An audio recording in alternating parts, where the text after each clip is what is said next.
नाज़रीन आदाब, मुंसिफ टीवी में आपका खैर मकदम है। जय महाराष्ट्र के साथ मैं हूं आपका मेज़बान इमरान अली बेग। शुरुआत करते हैं सुर्खियों के साथ। सनतकार आजहानी रतन टाटा को भारत रत्न एजाज देने का मुतालबा, महाराष्ट्र हुकूमत ने मंजूर की करारदाद।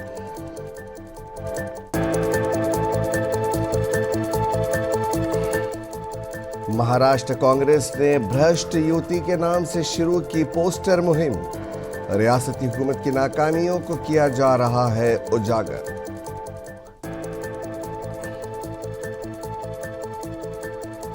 रियासती हुकूमत ने मदारिस के असातिज़ा की तनख्वाह में इजाफे का किया फैसला। ऑपोजिशन ने कहा फंड्स न होने के बावजूद किए जा रहे हैं ऐलानात।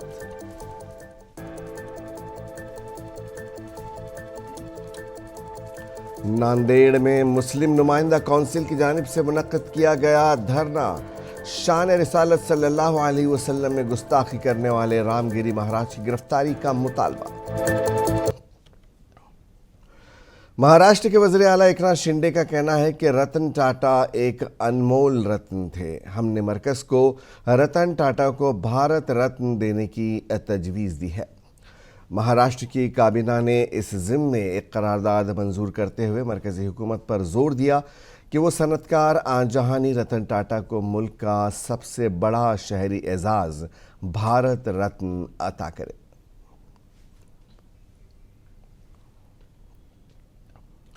हिंदुस्तानी फ़िज़ाइया के तैयारे ने green field Navi Mumbai international airport पर पहली लैंडिंग की। एयरपोर्ट के ऑपरेशनल इफ्तिताह के मौके पर 11 अक्टूबर को दोपहर 12:15 बजे एक एयरबस 295C फौजी ट्रांसपोर्ट तैयारा एयरपोर्ट के नए रनवे पर उतरा। फौजी तैयारी की आजमाइशी लैंडिंग का मुशाहिदा वज़ीर आला एकनाथ शिंदे और नायब वज़ीर आला देवेंद्र फडणवीस के साथ साथ कई मेंबरान पार्लियामेंट और MLAs और दीगर मोअज़्ज़िज़ीन ने किया। एयरपोर्ट मंसूबे का पहला मरहला मार्च सन 2025 तक मुकम्मल होने की उम्मीद है, जिसके बाद कमर्शियल ऑपरेशन शुरू हो जाएगा। 3700 मीटर लंबा रनवे अब मुकम्मल हो चुका है, जो एयरपोर्ट की तरक्की में एक अहम संग मील है। हुकाम के मुताबिक टर्मिनल की इमारत का 75% तामीरी काम मुकम्मल हो चुका है। सुरू व्हावं आणि त्या खऱ्या अर्थाने भारतीय वायुदलातर्फे C-295 एअरक्राफ्ट जो यशस्वी लँडिंग झालं, मी त्या सर्व पायलटचं मनापासून अभिनंदन करतो।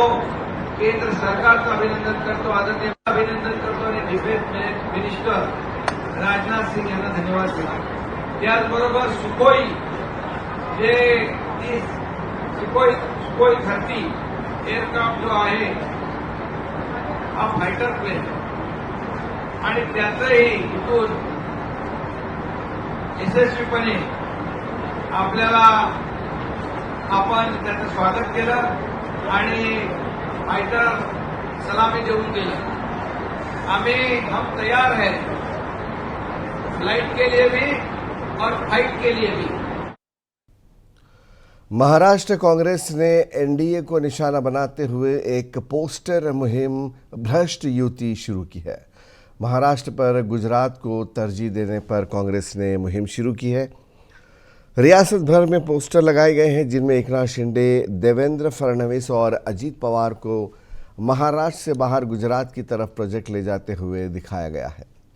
कांग्रेस पार्टी का इल्ज़ाम है कि इन खोए हुए प्रोजेक्टों से रियासत को 7.5 लाख करोड़ रुपए और 5 लाख नौकरियों का नुकसान हुआ है।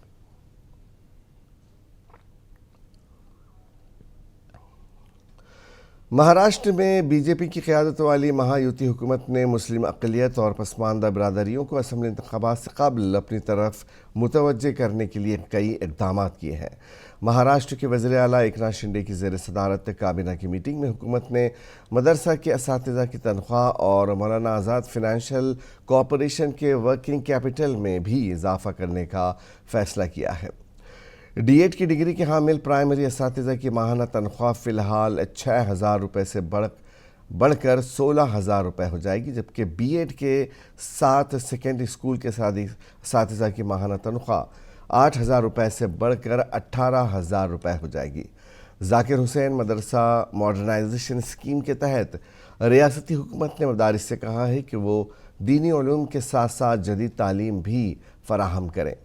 मदारिस में साइंस, रियाजी, समाजियात, अंग्रेज़ी, मराठी, हिंदी और उर्दू पढ़ाने की तजवीज़ है। शिवसेना यूबीटी के तर्जुमान आनंद दुबे ने रियासती हुकूमत को शदीद तनकीद का निशाना बनाया। उन्होंने कहा कि मौजूदा महाराष्ट्र हुकूमत के कहने और करने में बहुत फ़र्क है। एक तरफ देवेंद्र फडणवीस कहते हैं कि मुसलमान वोट जिहाद और लव जिहाद करते हैं, तो दूसरी तरफ उन्होंने मदरसा के असातिज़ा की तनख्वाहों में इजाफा किया है।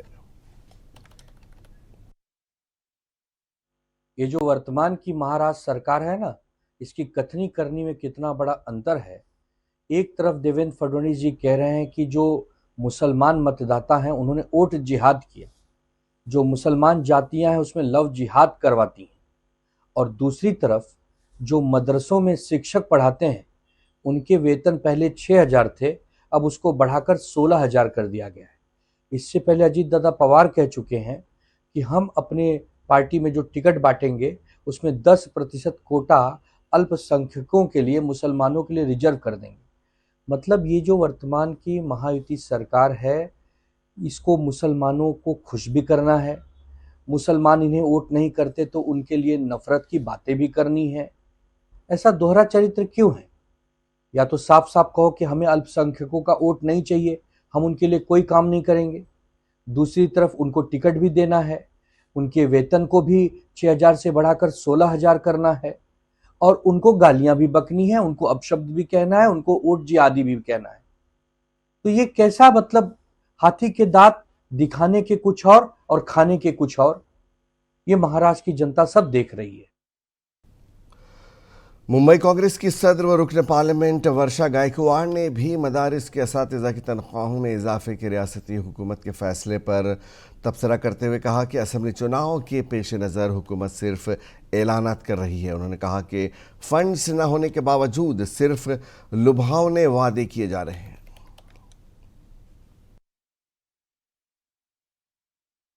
मंत्रालय में मैं देख रही हूँ और कैबिनेट में देख रही हूँ, लगातार इस महीने भर में कितने निर्णय हुए। हर कैबिनेट में 80 निर्णय, 50 निर्णय, ऐसे हर दिन निर्णय आ रहे हैं। लगभग 400-200 से ज्यादा निर्णय आए हैं।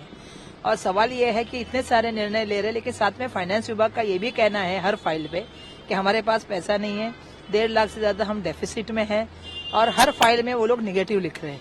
तो मुझे नहीं समझ में आ रहा है कि जब आर्थिक नियोजन नहीं है, अर्थ मंत्री और अर्थ जो विभाग है वो निगेटिव लिखते जा रहा है, उन्होंने खुद एक्सेप्ट कर लिया है कि 1.5 लाख से हम डेफिसिट में, तो ये सब कैसे हो रहा है? कहीं ना कहीं सोचना पड़ेगा। अनाउंस करने की बात अपनी जगह है, क्योंकि इलेक्शन आ गए तो अनाउंसमेंट का क्या बोलते हैं, बम्पर खुला है। महाराष्ट्र के पुणे शहर के मंडवा इलाके में एक लग्जरी कार ने मोटरसाइकिल पर सवार एक शख्स को टक्कर दे दी। इस हादसे में मोटरसाइकिल पर सवार शख्स की मौत हो गई है। हादसे के बाद कार ड्राइवर मौके से फरार हो गया, ताहम पुलिस ने बाद में सीसीटीवी की मदद से उसे हिरासत में ले लिया। पुलिस के मुताबिक एक मोटरसाइकिल सवार को एक कार ने टक्कर दे दी। उन्होंने कहा कि इस मामले में एक केस दर्ज कर लिया गया है और मज़ीद तहकीकात जारी हैं। आज सुबह मुंडवा पुलिस स्टेशन एरिया में एक 2 व्हीलर गाड़ी को 4 व्हीलर गाड़ी ने उड़ाया है। उसमें वो जो 2 व्हीलर गाड़ी का आदमी है उसको हॉस्पिटल में एडमिट किए। उधर ट्रीटमेंट का टाइम पे उनका डेथ हो गया, और उसके हिसाब से हमने गुनाह दाखिल किए हैं, और जो 4 व्हीलर ड्राइवर है उसको हमने ताबत लिए हैं और अभी तपास चालू है। 4 व्हीलर ड्राइवर का बैकग्राउंड क्या है और कौन सी कार चला रहा था और क्या उसके मेडिकल में रिपोर्ट में? उसका प्राइमरी फेसी लग रहा है वो आडी कार चला रहा है, और अभी मेडिकल के लिए हमने भेजे, उसका भी रिपोर्ट नहीं आया है। रिपोर्ट आने के बाद उसके बारे में पता चलेगा। क्या शराब पिए होता है, ऐसा कुछ से या फिर अभी मेडिकल रिपोर्ट के बिना हम बोल नहीं सकते हैं। मेडिकल रिपोर्ट आएगा हम पता तभी बोल सकते हैं। इस बंदे का कोई पॉलिटिकल बैकग्राउंड है ऐसा भी सामने? नहीं, ऐसे अभी तो इंसिडेंट हुआ, इतने जल्दी हमको तो कुछ पता नहीं चला है। पॉलिटिकल बैकग्राउंड है क्या हमको पता नहीं है, चेक करना पड़ेगा। पैगम्बर इस्लाम हज़रत मोहम्मद मुस्तफ़ा सल्लल्लाहु अलैहि वसल्लम की शान में गुस्ताखी करने वाले रामगिरी महाराज की गिरफ्तारी के मुतालबे के लिए नांदेड़ में आज बड़े पैमाने पर एहतजाजी धरने का इनेकाद किया गया। मुस्लिम नुमाइंदा कौंसिल की जानिब से मुनक़िदा धरने में मुख्तलिफ़ सियासी, समाजी, सियासी और मजहबी जमातों के ओहदेदारान और कारकुनान के अलावा आम लोगों ने कसीर तादाद में शिरकत की। मुजाहिरीन ने कहा कि मुसलमान सब कुछ बर्दाश्त कर सकता है मगर हुजूर अकरम की शान में गुस्ताखी किसी सूरत बर्दाश्त नहीं की जाएगी।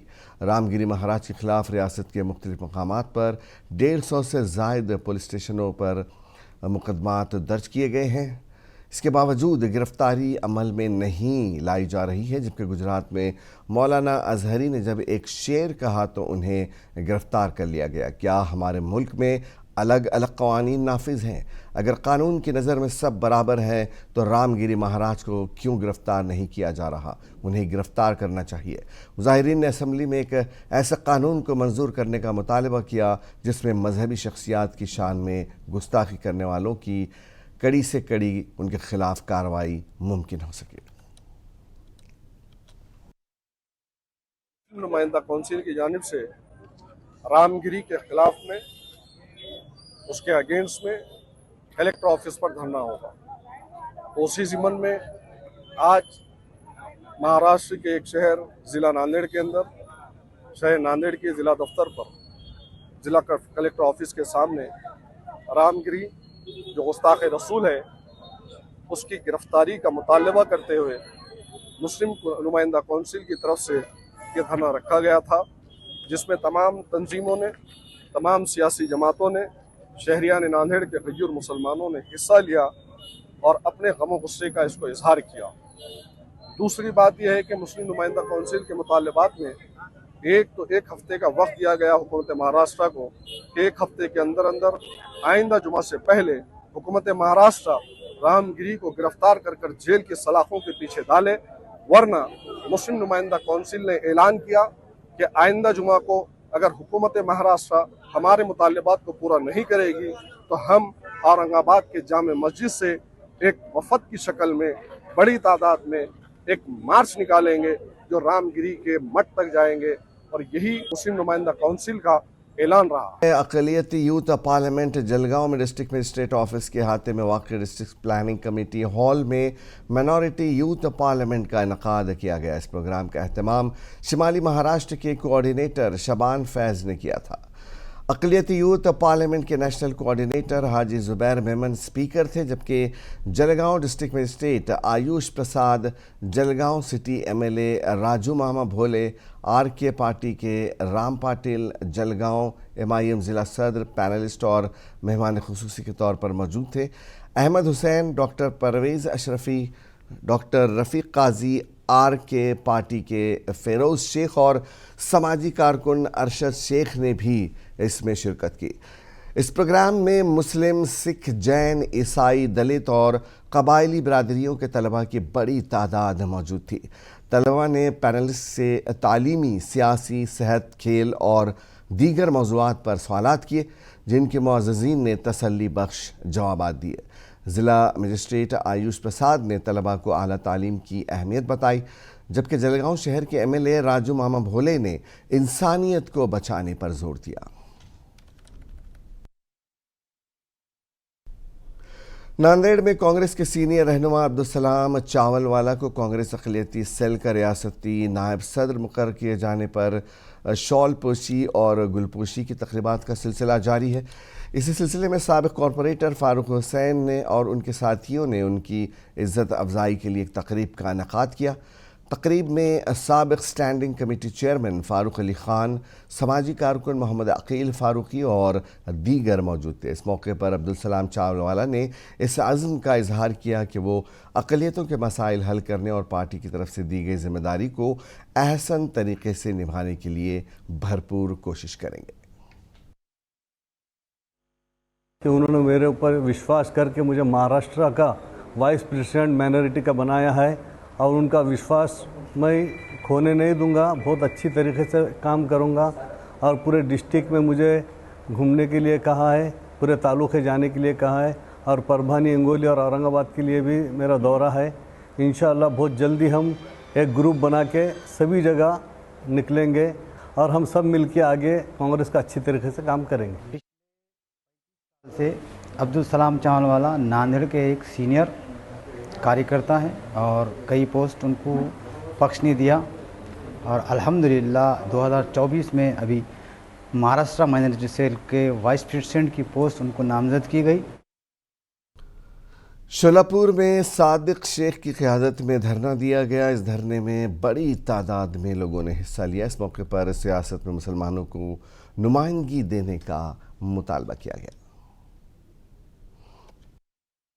आज यहाँ पर सोलापुर जिला परिषद पूनम गेट मानवाधिकार संरक्षण संगठन की तरफ से बेमुदत धरने आंदोलन की शुरुआत की गई है। इस आंदोलन की विषय ये है कि नवी जिंदगी मजरेवाड़ी यहाँ पर महालक्ष्मी नगर 67 पेट पिछले 5 सालों से यहाँ पर बस्ती है, लेकिन वहाँ के नागरिकों को पीने के पानी के लिए कोई सुविधा नहीं है। मुंबई और उसके अतराफ अकनाफ के इलाकों में कल शाम अचानक बारिश शुरू हो गई, जिसकी वजह से कई नशेबी इलाकों में पानी जमा हो गया। मुंबई, थाने, कल्याण, डोंबिवली, मगरबी मज़ाफ़ात, कुर्ला में गरज चमक के साथ बारिश हुई। इस अचानक बारिश से आम लोग परेशान हो गए। अंधेरी सबवे में पानी दाखिल हो गया, जिसे आर्जी तौर पर बंद करना पड़ा। महाराष्ट्र के 29 अजला में आज यानी 11 अक्टूबर के लिए येलो अलर्ट जारी किया गया है। इन अजला में मूसलाधार बारिश का इम्कान है। महकमे मौसमियात ने मुंबई के मशरक़ी मज़ाफ़ात, नवी मुंबई और रायगढ़ अजला में गरज चमक के साथ मज़ीद बारिश की पेशगोई की है। महकमे मौसमियात ने बताया कि तूफ़ानी हवाओं के साथ साथ बारिश का भी इम्कान है। नासिक ज़िले की 14 तहसीलों में कल रात तूफ़ानी बारिश हुई, जिससे काफ़ी तबाही हुई है। इस बारिश की वजह से मालेगांव शहर की हालत अबतर होकर रह गई है। पूरे शहर में पानी जमा था। कॉरपोरेशन के नालों की सफाई के दावे इस मौके पर झूठे साबित हुए।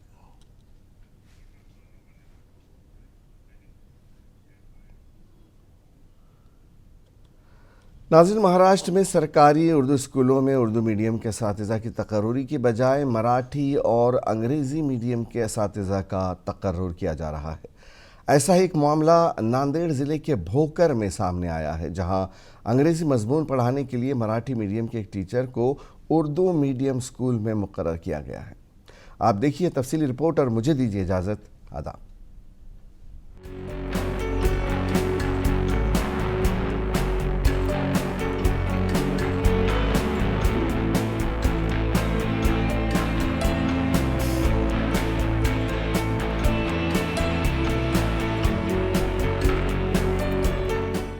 महाराष्ट्र हुकूमत की मुबैना साजिश के नतीजे में सरकारी उर्दू स्कूलों में उर्दू मीडियम की बजाय मराठी मीडियम के असातिज़ा की तकर्रुरी की जा रही है। मराठी और अंग्रेज़ी मीडियम के असातिज़ा उर्दू स्कूलों में तदरीसी फ़राइज़ अंजाम दे रहे हैं, जिससे तलबा को अपनी मादरी ज़बान में मेआरी तालीम हासिल करने में मुश्किलात पेश आ रही हैं। ऐसी ही एक मिसाल इन दिनों नांदेड़ ज़िले के भोकर में देखने को मिली। यहाँ के ज़िला परिषद उर्दू हाई स्कूल में उर्दू मीडियम के तलबा को अंग्रेज़ी पढ़ाने के लिए मराठी मीडियम के टीचर का तकर्रुर किया गया, जिसकी वजह से यहाँ के तलबा का बड़े पैमाने पर तालीमी नुकसान हो रहा है। तलबा की शिकायत है कि मराठी मीडियम के टीचर उन्हें सही तरीके से नहीं पढ़ा रहे हैं, जिसकी वजह से उन्हें काफ़ी मुश्किलात का सामना है।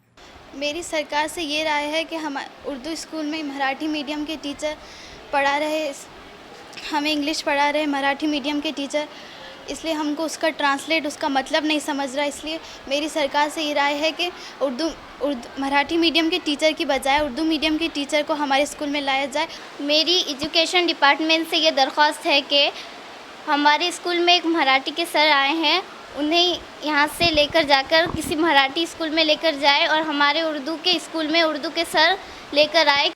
स्कूल के सदर मुदर्रिस भी हुकूमत के इस फैसले से हैरान हैं।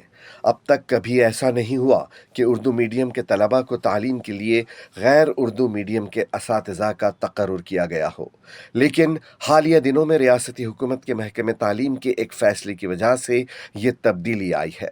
स्कूल के सदर मुदर्रिस बच्चों के तालीमी नुकसान का एहसास तो कर रहे हैं, मगर वह खुद को बेबस महसूस भी कर रहे हैं, क्योंकि इस फैसले को बदलने के इख्तियारात उनके पास नहीं है।